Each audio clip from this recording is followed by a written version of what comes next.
Hello everyone, this is C S Vikram Sirohi and welcome to affordable classes. Current affair के अंदर C S C E T में हम current affair कर रहे थे और करंट अफेयर हमारा ऑलमोस्ट डन होने वाला है। ठीक है ना। हमारा जो करंट अफेयर के अंदर चैप्टर नंबर 4 हम स्टार्ट करेंगे। चैप्टर नंबर 4 जिसका नाम है लीगल एंड अदर अफेयर, जिसका नाम है लीगल एंड अदर अफेयर। ये बात करते हैं, स्टार्ट करते हैं अपना chapter legal and other affair.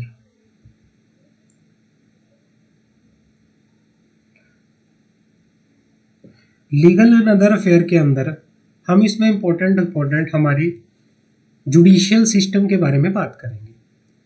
Supreme court क्या होता है, हाई कोर्ट क्या होता है, ट्रिब्यूनल्स क्या होते हैं, इंडिया के अंदर कितने ट्रिब्यूनल्स हैं, हम ये बात करेंगे। तो सबसे पहले हमारा टॉपिक है सुप्रीम कोर्ट। सुप्रीम कोर्ट क्या होता है हमें पता है। सुप्रीम कोर्ट जो है हमारी इंडिया में हाईएस्ट जुडिशियल कोर्ट है। सुप्रीम कोर्ट इंडिया की क्या है?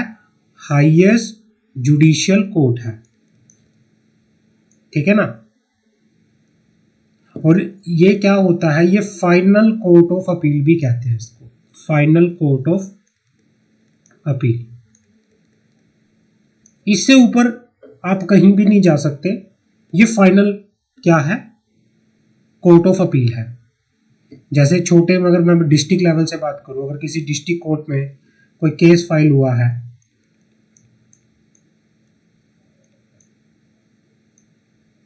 डिस्ट्रिक्ट कोर्ट में केस फाइल हुआ है, तो डिस्ट्रिक्ट कोर्ट ने ऑर्डर दिया, उसके ऑर्डर के अगेंस्ट फिर अपील कहाँ फाइल होगी? हाई कोर्ट में फाइल होगी। हाई कोर्ट, हाई कोर्ट की अपील कहाँ फाइल होगी? सुप्रीम कोर्ट के अंदर। तो सुप्रीम कोर्ट जो है ये हाईएस्ट जुडिशियल कोर्ट है। इससे ऊपर कहीं भी ये फाइनल, यहाँ पे फाइनल है, ये फाइनल, यहाँ पे फाइनल अपील फाइल होती है।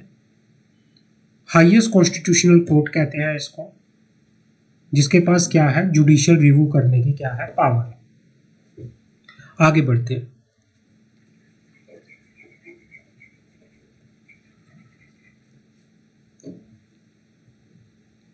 The Supreme Court in India is the highest judicial court and the final court of appeal under the Constitution of India. The highest constitutional court with the power of judicial review. India is a federal state, has a single and unified judicial system with the three-tier structure: Supreme Court, High Court, Subordinate Court. India में जो court का system है, 3 tier system होते हैं। State level, district level पे subordinate courts जो होती हैं अलग अलग, फिर हाई कोर्ट होती है, फिर उसके बाद सुप्रीम कोर्ट होती है। कॉन्स्टिट्यूशनल प्रोविजन, इंडियन कॉन्स्टिट्यूशनल जो प्रोवाइड करता है हमें for the provision of supreme court under the part 5 the union and the chapter 6 of union judiciary. Article 124 से लेके 147 of part 5 of the constitution deal with the organisation, independence, jurisdictions, power, procedure of supreme court. तो आपको पूछा जा सकता है कि भाई बताओ कॉन्स्टिट्यूशन के कौन से आर्टिकल के अंदर सुप्रीम कोर्ट के बारे में बताया गया है। तो आर्टिकल 124 से लेके आर्टिकल 147 तक हमारे पार्ट कौन से? 5 ऑफ द कॉन्स्टिट्यूशन, जो डील करता है किससे? ऑर्गेनाइजेशन से, इंडिपेंडेंस से, जुरिस्डिक्शन से, पावर से, प्रोसीजर से। किसकी? सुप्रीम कोर्ट की। Indian constitution under article 124 subsection 124 subarticle 1 state that there shall be a Supreme Court of India constituting a Chief Justice of India and until Parliament by law prescribe a larger number of not more than 7 other judge। ये कहना चाह रहा है supreme court of India India की सबसे highest judicial क्या है? Court है, जिसके अंदर कौन होता है? चीफ जस्टिस ऑफ इंडिया होता है और 7 अदर्स क्या होते हैं? जज होते हैं। Jurisdiction of supreme court of India can broadly be categorised into original jurisdictions. Appellate jurisdictions, advisory jurisdictions. Supreme court की 3 जुरिडिक्शंस होती है। एक होती है इसकी खुद की जुरिडिक्शन, ओरिजिनल जुरिडिक्शन। जुरिडिक्शन का मीनिंग होता है उसकी सीमा, उसका एरिया, कि भाई कहां पे उसकी पावर है। ओरिजिनल जुरिडिक्शन, सीमा, जुरिडिक्शन होती है सीमा। एक होती है अपीलेट जुरिडिक्शंस, अपीलेट जुरिडिक्शन, और लास्ट होती है advisory jurisdictions, advisory jurisdiction. However, there are other multiple power of the Supreme Court. Organization क्या होता है सुप्रीम कोर्ट का? सुप्रीम कोर्ट नंबर ऑफ जज बिल 2019 हैज एडेड 4 जज टू स्ट्रेंथ। जो सुप्रीम कोर्ट है नंबर ऑफ जज बिल 2019 में पास किया था, उसने ऐड किए थे 4 जज टू स्ट्रेंथ।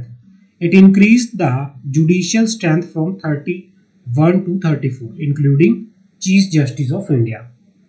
मतलब क्या है, सुप्रीम कोर्ट के अंदर चीफ जस्टिस ऑफ इंडिया है और नंबर ऑफ जज जो हैं वो 34 है, जो 2019 में 2019 से पहले ये कितने हुआ करते थे 31, बट 4 और जज ऐड किए स्ट्रेंथ को बढ़ाने के लिए, और अब क्या है 34 है।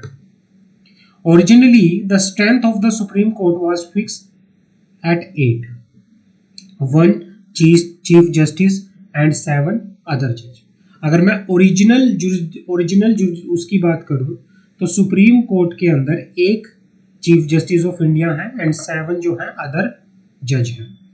Parliament is authorised to regulate them. Parliament के पास पावर है कि भाई अथोराइज है पार्लियामेंट उनको रेगुलेट करने के लिए। द जज of the supreme court are appointed by the president. जो सुप्रीम कोर्ट के जजेस होते हैं उनको कौन अपॉइंट करता है?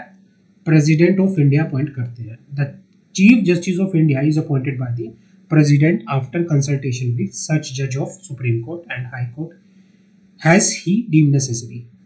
और जो चीफ जस्टिस ऑफ इंडिया है हमारे, उसको कौन अपॉइंट करता है? उसको प्रेसिडेंट अपॉइंट करते हैं after consultation with the such जज of the supreme court, high court has be deemed necessary. The other judge appointed by the president after consultation with Chief Justice of India. CJI का मतलब होता है Chief Justice of India. जो other जज होते हैं उनको प्रेसिडेंट अपॉइंट करता है after consultation with CGI and such other judges of Supreme Court and higher court has he deemed necessary. The consultation with the Chief Justice is obligatory in case of appointment of judge other than Chief Justice. अब ये कहना चाह रहे हैं, यहाँ पे आगे बढ़ते हैं। Some recent important judgment by the Supreme Court. कुछ important judgment आई थी सुप्रीम कोर्ट की, बात कर लेते हैं। In 2021, Supreme Court issued 2 important judgment on the statutory tribunal. In July, it struck down certain provision of the tribunal reform, rationalization and condition service ordinance 2021। इन्होंने कुछ provision जो है, मतलब इन्होंने स्ट्रक डाउन किए थे कुछ प्रोविजन, किस चीज के लिए? ट्रिब्यूनल्स के रिफॉर्म्स के लिए, ठीक है ना।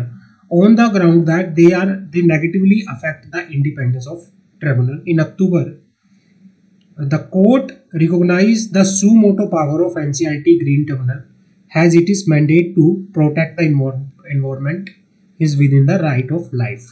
इन्होंने क्या किया था? इन्होंने एक सू मोटो पावर को रिकॉग्नाइज किया था कि भाई नेशनल ग्रीन ट्रिब्यूनल के पास सू मोटो पावर है, किस चीज के लिए? एनवायरमेंट को प्रोटेक्ट करने के लिए उनके पास अपनी मर्जी से कोई भी पावर हो, यहाँ पर उनकी सू मोटो पावर है, उनकी खुद की अपनी एक पावर है प्रोटेक्ट करने के लिए एनवायरमेंट को, नेशनल ग्रीन ट्रिब्यूनल के पास। एक केस लो था Madras bar association versus union of India. In July 3 जज bench consisting of justice Nageswara Rao, Ravindra Bhat and Hemant Gupta struck down provision of the tribunal reform. मतलब उन्होंने क्या किया था?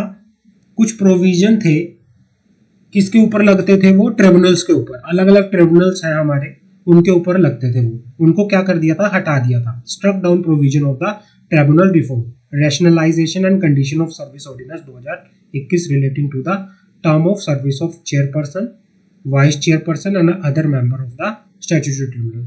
The ordinance stated that central government would be responsible for making rules on the appointment, salary, tenure of members of the tribunal. Ordinance क्या कह रहा था, ordinance कह रहा था सेंट्रल गवर्नमेंट जो है रिस्पॉन्सिबल है किस चीज के लिए, ट्रिब्यूनल्स के अंदर मेंबर्स की अपॉइंटमेंट के लिए, मेंबर्स की सैलरी के लिए, मेंबर्स के टेन्योर के लिए। कौन है, कौन रिस्पॉन्सिबल है, सेंट्रल गवर्नमेंट। जो टेन्योर होगा ट्रिब्यूनल्स के मेंबर्स का वो कितना होगा, 4 साल होगा। एंड मिनिमम एज कितनी हो गई अपॉइंटमेंट की, 50 ईयर। मिनिमम एज कितनी होगी, 50 year. Ordinance was challenge on the ground that allowing the executive to make rule on tenure, salary and appointment would violate the principle of separation of power and adversely affect the independence of judicial body.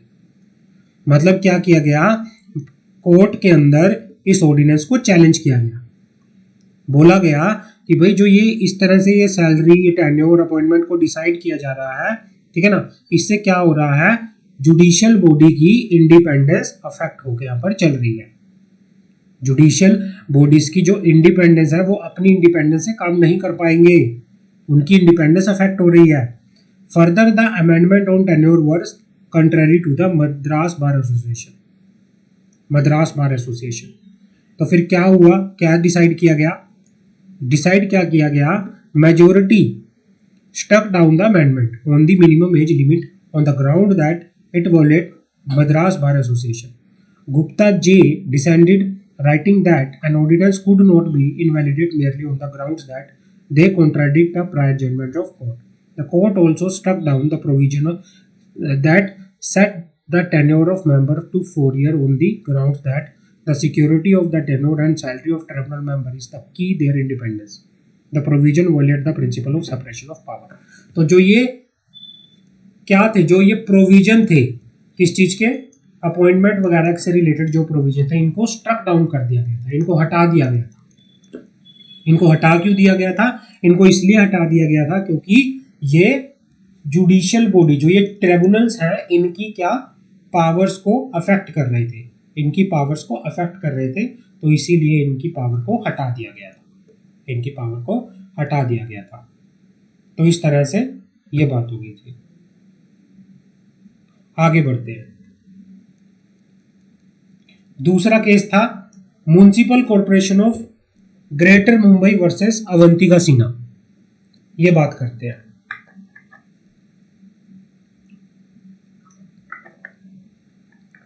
Municipal corporation of greater Mumbai versus Ankita Sinha. 16 appeal were filed before the supreme court. Supreme court में 16 appeal file हुई थी, किस चीज के regarding, against the order of national green tribunal. National green tribunal, national green tribunal में appeal, national green tribunal ने कोई order pass किया था जिसके खिलाफ, उस ऑर्डर के खिलाफ अपील फाइल हुई थी सुप्रीम कोर्ट के अंदर by the various state government and corporation. काफी स्टेट गवर्नमेंट ने, कॉर्पोरेशन ने, एंड जो नेशनल ग्रीन ट्रिब्यूनल है उसके ऑर्डर के खिलाफ क्या फाइल किया था, अपील फाइल किया था। कहां पे किया था, सुप्रीम कोर्ट के अंदर किया था। These order were issued by the national green tribunal in exercise of suo motu power. जो ये ऑर्डर पास किया गया था नेशनल ग्रीन ट्रिब्यूनल के द्वारा, ये सू मोटो पावर के द्वारा किया गया था। सू मोटो का मीनिंग होता है अपनी मर्जी से, अपनी मन मर्जी से उसने ऑर्डर पास किया। तो इसी वजह से उसके ऑर्डर के अगेंस्ट सुप्रीम कोर्ट में अपील फाइल हो गई और अपील स्टेट गवर्नमेंट ने फाइल की थी। The appeal challenge the NGT suo motu power on the basis that NGT was a authority statutory tribunal and did not inherently have suo motu power as they were not explicitly mentioned in the National Green Tribunal Act 2010। Challenge क्या किया गया था, बोला गया था कि वो जो एनजीटी है, नेशनल ग्रीन ट्रिब्यूनल है, उसकी सुमोटो पावर नहीं हो सकती। अपनी खुद की कोई अपनी मर्जी से वो कोई पावर एक्सरसाइज नहीं कर सकता, और ना ही ये कहीं ग्रीन ट्रिब्यूनल के अंदर लिखा गया है। ये एक स्टैट्यूटरी ट्रिब्यूनल है, अपनी मर्जी से कोई पावर क्या नहीं कर सकता, नहीं कर सकता। उसके बाद क्या हुआ, ऑन 7 अक्टूबर 2021 3 जज bench head that national green tribunal में एक्सरसाइज सुमोटो पावर। उन्होंने बोला कि भाई जो नेशनल ग्रीन ट्रिब्यूनल है वो अपनी खुद की पावर को क्या कर सकता है, एग्जीक्यूट कर सकता है अपने फंक्शंस को करने के लिए। वो जो उसे ठीक लग सकता है, जो उसे पावर है एनवायरमेंट को प्रोटेक्ट करने के लिए, वो एक्सरसाइज कर सकता है। The bank emphasized that the main aim of the entity was to protect the environment. Purpose covered by the right to a healthy environment within the constitutionally guaranteed right to life. मतलब क्या है भाई, green tribunal किस लिए बनाए गए हैं, environment को प्रोटेक्ट करने के लिए बनाए गए हैं। और इन्वायरमेंट को अगर वो प्रोटेक्ट करने के लिए कोई डिसीजन ले रहे हैं, कोई पावर एग्जीक्यूट कर रहे हैं, तो उनके पास वो राइट है, उनके पास क्या है, वो राइट है। In order to protect the right to life, statutory provision should be amplified to serve this purpose, hence NGT में exercise suo motu power to the better serve its power. मतलब अपने काम को अच्छे से करने के लिए सुप्रीम कोर्ट ने बोला जो नेशनल ग्रीन ट्रिब्यूनल है वो क्या कर सकता है, अपनी पावर्स को, सुमोटो पावर को एक्सरसाइज कर सकता है। तो ये केस नंबर 2 था। ये क्या था, केस नंबर 2। आगे बात करते हैं।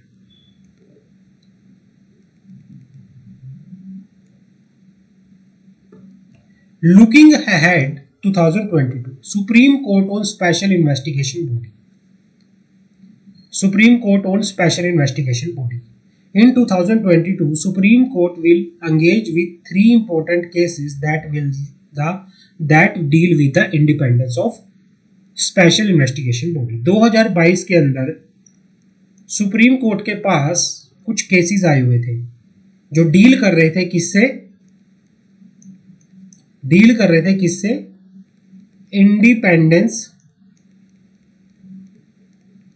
Independence of the special investigation bodies, special investigation body, इस पे जो डील कर रहे थे। अब बात करते हैं इनके बारे में, ये कौन कौन सी स्पेशल इन्वेस्टिगेशन बॉडी से रिलेटेड था। The right to fair investigation is not only a fundamental right but also a principle of natural justice. भाई जो राइट है एक इन्वेस्टिगेशन बॉडी का, जो एक फेयर इन्वेस्टिगेशन करने का राइट है, वो फंडामेंटल राइट नहीं है, वो ना तो एक फंडामेंटल राइट है बल्कि क्या है, एक प्रिंसिपल ऑफ नेचुरल जस्टिस है। Since the investigation of some crime require expertise and dedicated attention, special investigation bodies are often given special power to ensure a thorough investigation. Since these powers are similar to the police power, it is essential that these bodies remain free from executive interference to protect the right of the accused.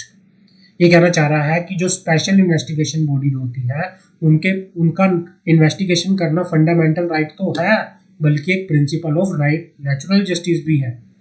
भाई अपने काम को करने के लिए वो सारी power जो एक पुलिस एक्सरसाइज कर सकती है, स्पेशल इन्वेस्टिगेशन बॉडी भी क्या कर सकती है, एक्सरसाइज कर सकती है। ये बॉडी जो होती है, इन्वेस्टिगेशन बॉडी होती है, अपना काम करने के लिए फ्री होती है और कोई भी एग्जीक्यूटिव इनके काम में दखलंदाजी नहीं कर सकता।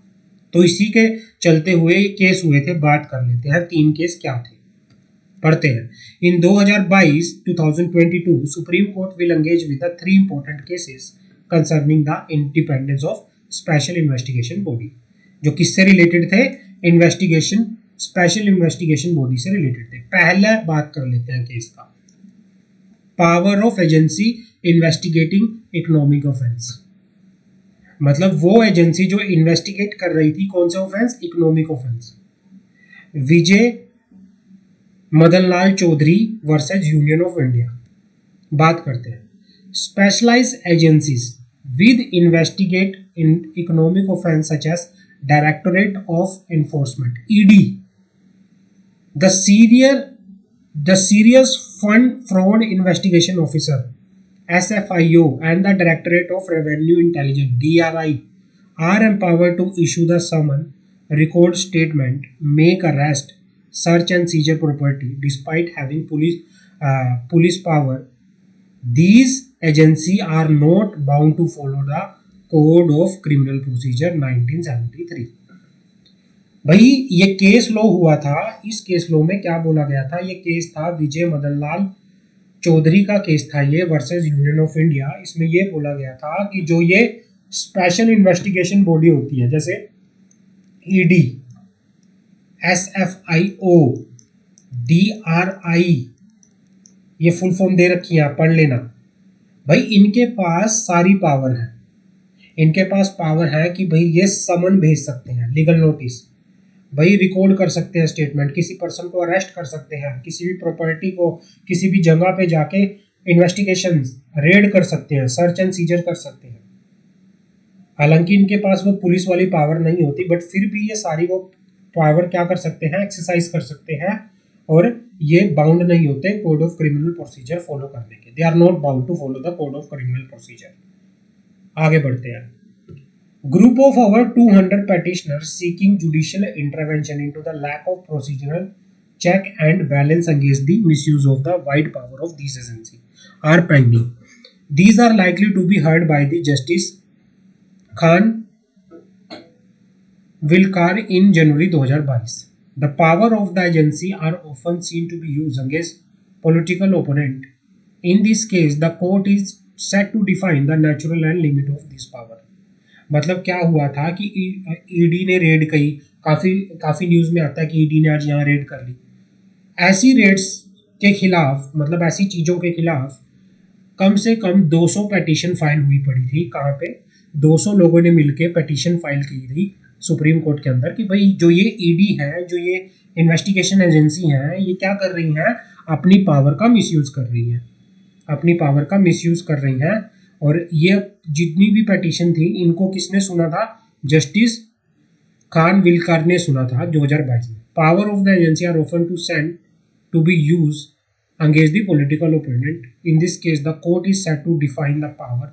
और जितनी भी पावर थी, जो इन्वेस्टिगेटिंग एजेंसी थी, किसके खिलाफ इन्होंने यूज की थी अपनी पावर्स को? ओपोनेंट पॉलिटिकल्स के खिलाफ। जो ओपोनेंट्स के पॉलिटिकल्स थे उनके खिलाफ इन्होंने अपनी पावर्स को यूज किया। और court set to define, in this case court is set to define the nature and limit of the power. आगे बढ़ते हैं। Executive discretion in CBI and ED director term extension, ये बात करते हैं। Moitra versus union of India. In 2022 justice Rao is likely to hear Trinamool MP Moitra is petition challenging amendment that allow the executive to extend the term of Director of Enforcement Directorate and Central Bureau of Investigation. Mitra accused that the amendment empower the executive to wield excessive power and control over investigation agency. The court will consider if this violate the right to a fair investigation and fair trial in 2022. तो ये कुछ case हुए थे, ये case थे जो 2022 के अंदर हुए थे। आप इनको पढ़ सकते हो कि भाई ये केस क्या थे, और बिल्कुल ही जर्नल लैंग्वेज में है, तो आप इनको बाद में कर सकते हो। ऐसा ही केस हुआ था जायका जाफरी इस protest petition against the Gujarat riots SIT. Gujarat में जो दंगे हुए थे उनके रिगार्डिंग ये कहाँ पे केस फाइल हुआ था? सुप्रीम कोर्ट के अंदर। तो आप ये पढ़ सकते हो, इंपॉर्टेंट है एग्जामिनेशन पॉइंट ऑफ व्यू से। आगे बढ़ते हैं। ये तो सुप्रीम कोर्ट हो गया। अब बात करते हैं high court. High court, India has cohesive judiciary system and the supreme court is the apex court. Apex court मतलब हायर कोर्ट। सुप्रीम कोर्ट जो है वो सबसे हायर अथॉरिटी है, सबसे हायर कोर्ट है। Supreme court, the high court is the जो high court होती है वो सुप्रीम कोर्ट की जुडिशियल बॉडी है स्टेट के अंदर। According to the article 214, each state of India shall have a high court. It is the final interpreter of the constitution. Article 215 से लेके and the article 215 and 26 of the Indian Constitution state that every high court shall be court of record and shall have all power of such as court, including the power to punish for contempt for itself. Every high court shall consider a, हर एक court में क्या होता है, हर एक high court में कौन होता है, चीफ जस्टिस होता है, एंड सच अदर जज has the president may from time to time deem it necessary to be appoint. और उनको कौन अपॉइंट करता है, प्रेसिडेंट अपॉइंट करता है। हाई कोर्ट के अंदर कौन, हर एक स्टेट के अंदर एक हाई कोर्ट होती है जिसमें कौन होता है, एक चीफ जस्टिस होता है और कुछ जज होते हैं जिनको अपॉइंट कौन करता है, प्रेसिडेंट करते हैं। There are following 25 high court in India, 3 having control over more than 1 state. Delhi has a high court of its own among the union territory. कौन कौन सी स्टेट हाई कोर्ट्स है, high court of Allahabad, Andhra Pradesh की high court of Bombay, high court of Calcutta, high court of Chhattisgarh, high court of Delhi, high court of Gujarat, high court of Guwahati, high court of Himachal Pradesh, high court of Jammu and Kashmir, high court of Jharkhand, high court of Karnataka, high court of Kerala, high court of Madras, high court of Madhya Pradesh, high court of Manipur, high court of Meghalaya, high court of Orissa, high court of Patna, high court of Punjab and Haryana, high court of Rajasthan, high court of Sikkim, Telangana, Tripura, Uttarakhand. तो ये क्या है, ये high courts हैं। यहाँ पे क्या है, हाई कोर्ट्स है, हाई कोर्ट्स है। हर एक स्टेट में अलग अलग क्या है, हाई कोर्ट्स है। आगे बात करते हैं एडमिनिस्ट्रेटिव ट्रिब्यूनल्स। एडमिनिस्ट्रेटिव ट्रिब्यूनल्स क्या होते हैं? The enactment of administrative Tribunal Act 1985 open a new chapter in the sphere of administrating justice to aggrieved government servant। मतलब ये कहना चाह रहा है, गवर्नमेंट सर्वेंट, जो गवर्नमेंट कर्मचारी होते हैं, उनको एडमिनिस्ट्रेट करने के लिए अलग से क्या किया गया था, एडमिनिस्ट्रेटिव ट्रिब्यूनल्स ओपन किए गए थे। Administrative tribunal act on it is origin to Article 323 of A of the Constitution, which empowers central government to set up by an act of Parliament administrative tribunal for the adjudicating of dispute and compliance with respect to the recruitment and condition of service of person appointed to public service and post in connection with the affair of union and state। मतलब ये कहना चाह रहा है, administrative tribunal जो है किस लिए बनाए गए हैं ये एडमिनिस्ट्रेटिव सर्विस? भाई अगर किसी भी कोई भी डिस्प्यूट है, अगर कोई भी डिस्प्यूट हुआ पड़ा है, किस चीज से रिलेटेड, कोई भी कंप्लेंट है, किस चीज से रिलेटेड, किसी भी पर्सन की कोई भी डिस्प्यूट है, कोई भी कंप्लेंट है, रिक्रूटमेंट से रिलेटेड या सर्विस कंडीशन ऑफ सर्विस से रिलेटेड, किसी भी पब्लिक सर्विस या किसी भी पब्लिक पोस्ट जो कि सेंट्रल गवर्नमेंट की है या स्टेट गवर्नमेंट की है, अगर उनसे रिलेटेड कोई भी डिस्प्यूट है, कोई भी कंप्लेंट है, तो वो सारी कंप्लेंट कहाँ फाइल होती है? वो सारी कंप्लेंट फाइल होती है एडमिनिस्ट्रेटिव ट्रिब्यूनल के अंदर। कहाँ फाइल होती है? एडमिनिस्ट्रेटिव ट्रिब्यूनल के अंदर, एडमिनिस्ट्रेटिव ट्रिब्यूनल के अंदर। In pursuance of the provision contained in the Administrative Tribunal Act 1985, administrative tribunal set up under it exercise original jurisdiction in respect of service matter of employee covered by it। मतलब ये कौन से matter इसके अंदर सुनवाई होती है, किन मैटरों के लिए इसके अंदर सुनवाई होती है? किसी भी गवर्नमेंट के एम्प्लॉय के जो सर्विस के मैटर है ना, उससे रिलेटेड जो भी मैटर है वहां पे क्या होता है, एडमिनिस्ट्रेटिव ट्रिब्यूनल के अंदर सुनवाई होती है। As a result of judgment dated 18 March 1997 of Supreme Court, the appeal against the order of administrative tribunal shall lie before the division bench of the concerned high court। भाई अगर administrative मतलब मान लो किसी एम्प्लॉय का कोई dispute चल रहा है, एम्प्लॉय कौन है? Government employ. कोई डिस्प्यूट चल रहा है, झगड़ा चल रहा है, उसकी कोई कंप्लेंट है, तो वो कहाँ फाइल करेगा? एडमिनिस्ट्रेटिव ट्रिब्यूनल के अंदर, एडमिनिस्ट्रेटिव ट्रिब्यूनल के अंदर। एडमिनिस्ट्रेटिव ट्रिब्यूनल के अंदर वो अपना केस फाइल करेगा, और अगर एडमिनिस्ट्रेटिव ट्रिब्यूनल ने कोई ऑर्डर पास किया, उस ऑर्डर के अगेंस्ट अपील कहाँ फाइल होगी? हाई कोर्ट के अंदर। उस ऑर्डर के अगेंस्ट अपील फाइल होगी हाई कोर्ट के अंदर। As a result of judgement dated 18 March 1997, supreme court, the appeal against the order of administrative tribunal shall lie before the division bench of the concerned high court. Administrative tribunal exercise jurisdiction only in relation to the service matter of a litigant covered by the act. The procedural simplicity, ये सिर्फ service matter से related, public जो government के या तो union या state की government के जो भी सर्विस के मैटर है ना, वो सारे कहाँ पे आप फाइल कर सकते हो? कोई भी केस है तो एडमिनिस्ट्रेटिव ट्रिब्यूनल के अंदर आप फाइल कर सकते हो। The procedural simplicity of the act can be appreciated from the fact that the aggrieved person can also appear before it personally. भाई क्या है इसमें, अगर किसी को कंप्लेंट है, वैसे तो क्या होता है कोर्ट में जाने के लिए आपको वकील करना पड़ता है, बट यहाँ पे क्या हो सकता है, पर्सनली भी क्या हो सकते हैं, वो अपीयर हो सकते हो। The government can present its case through its department officers or legal practitioner. Thus, the objective of tribunal is to provide for speedy and inexpensive justice of to the litigants.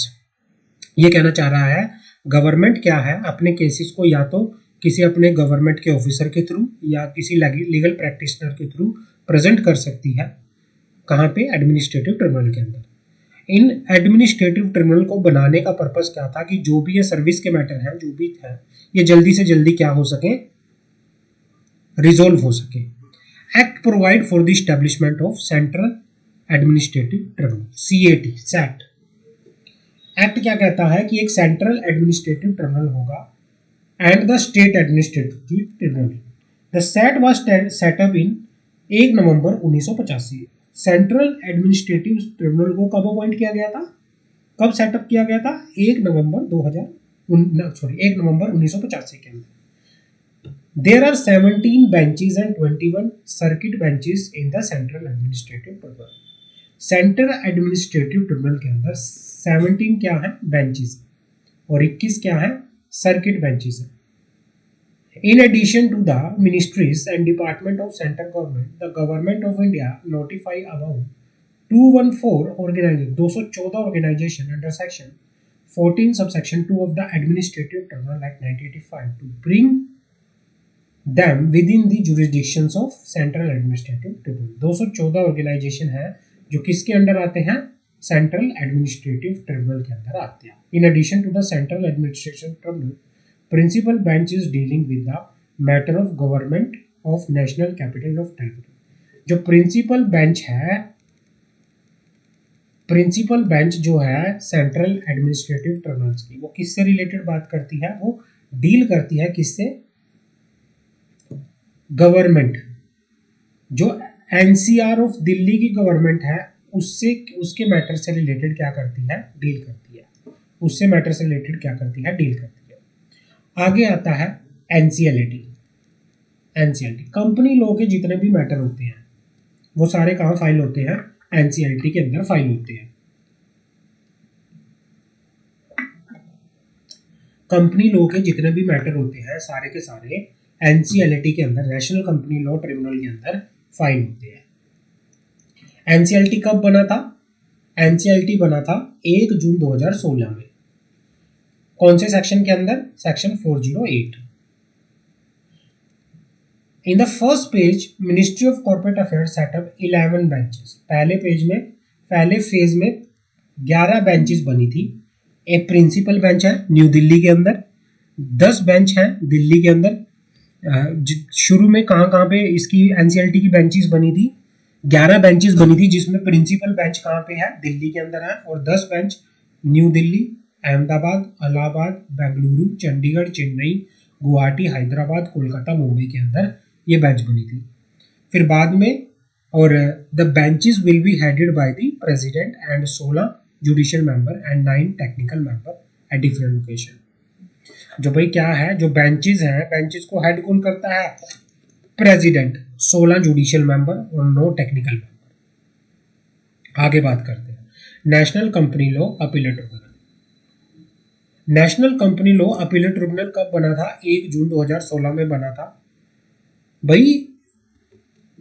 NCLT के order के खिलाफ appeal जो file होती है वो यहाँ पे file होती है, NCLT national company law appellate tribunal के अंदर फाइल होती है। NCLT National Company Law Appellate Tribunal is also the appellate tribunal for hearing appeal against the order passed by the NCLT under Section 61 of the Insolvency Bankruptcy Code with effect from 1 December 2016. National Company Law Appellate Tribunal is also the appellate tribunal for hearing appeal against the order passed by the IBBI, NCLT, IBBI insolvency bankruptcy board of India. अगर इन्होंने कोई order pass किया है, इनके order के खिलाफ appeal कहाँ पे फाइल होगी? एनसीएलटी के अंदर। एनसीएलटी के अंदर NCLT is also appellate tribunal to hear and dispose of appeal against any direction issue or decision made or order pass by the competition commission of India. अगर competition commission of India ने, इसके अंदर और कौन आता है? CCI भी आता है, एनसीएलटी, आईबीबीआई, सीसीआई। अगर इनमें से किसी ने भी कोई ऑर्डर पास किया है तो वहां पे क्या होगी? अपील कहाँ फाइल होगी? वहां पे अपील फाइल होगी कहाँ पे? एनसीएलटी के अंदर, एनसीएलएटी के अंदर, एनसीएलएटी के अंदर, national company law appellate tribunal के अंदर वहां पे फाइल होके यहाँ पर चलेगी, वहां पे फाइल होके यहाँ पर चलेगी। तो ये तो बात होगी हमारी कोर्ट्स की, ये तो बात हो गई कोर्स की। अब बात करते हैं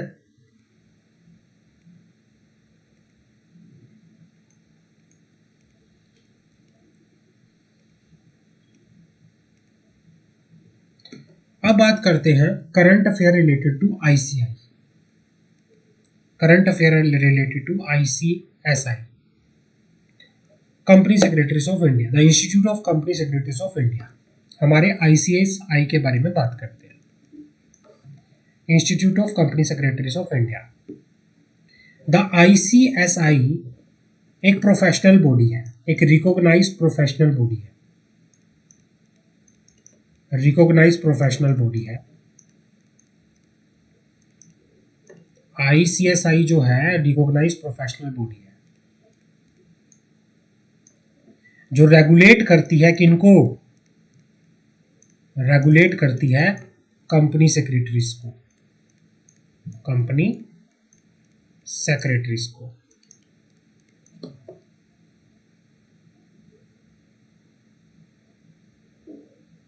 और जो इसके ऊपर एक्ट कौन सा एप्लीकेबल होता है? कौन से एक्ट के अंदर ये बनी है? The company secretaries act, company secretaries act 1980। और जो आईसीएसआई है ये काम करता है किसके अंदर काम करते हैं? ये मिनिस्ट्री ऑफ कॉर्पोरेट अफेयर के अंदर, एमसीए के अंदर। हमारी जो मिनिस्ट्री ऑफ कॉर्पोरेट अफेयर है उसके अंदर आईसीएसआई क्या करता है? काम करते हैं। ये टॉप क्वालिटी की क्या है? एजुकेशनल सर्विसेज प्रोवाइड करते हैं। इंस्टीट्यूट प्रोवाइड करता है टॉप क्वालिटी का प्रोफेशनल सर्विसेज, एजुकेशन। और अभी एट प्रेजेंट अगर मैं बात करूं, मोर देन 65,000 जो है, अब तो अराउंड 70,000 के आसपास हमारे जो है मेंबर्स हैं और 2.5 लाख के आसपास जो है स्टूडेंट्स हैं। मोर देन क्या है? अप्रोक्सीमेटली 70,000 जो है, अप्रोक्सीमेट अगर मैं एट प्रेजेंट बात करूं, अप्रोक्सीमेट 70,000 जो है वो क्या है? मेंबर्स हैं। और 2.5 लाख क्या है? स्टूडेंट्स हैं। इंडिया का हेडक्वार्टर जो आईसीएसआई है वो उसका हेडक्वार्टर कहाँ पे है? आईसीएसआई का हेडक्वार्टर जो है वो न्यू दिल्ली के अंदर है।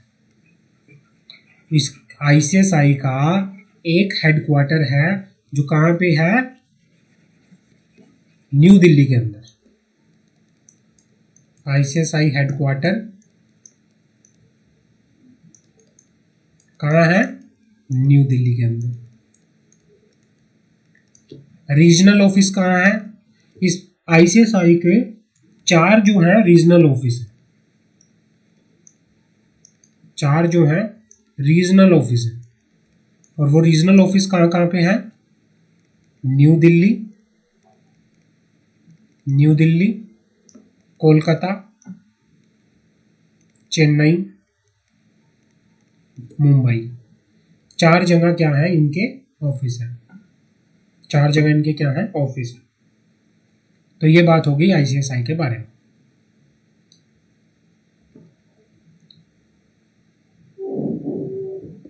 ये सारे का सारा ये क्या है, ये पुराना है। आईसीएसआई की ये सारी पुरानी न्यूज़ है। लेटेस्ट न्यूज़ के लिए आप रेफर कर सकते हैं।